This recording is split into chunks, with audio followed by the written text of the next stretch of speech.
Ես ցերեկը ժամը 2-ին այսպիսի հրաշալի ինտրիգ չէի ունեցել։ Եվ սա դեռ ամենը չէ կյանքիկս։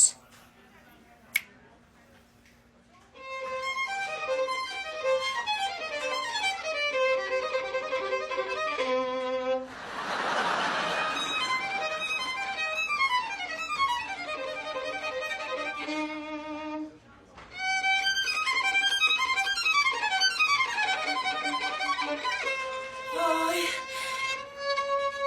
սա Վիվալդիի ձմեր ստեղծագործությունն է։ Խենթանում եմ այս ստեղծագործության համար։ Բա, Վիվալդի ենք խոսում, սա ամեն ինչ անում ենք, որ խենթանաս, լնդենայ ինչ է կատարվում։ Այ կյանքս, ես ինչեր ես արել ինձ համար։ Այ իմ ասա, որ հանգիստ սրտով կարաս գնաս Ֆրանսիա, չէ։ Իհարկե, հիմա ես համոզված եմ, որ դու իրոք ինձ շատ ես սիրում և կսպասես ինձ։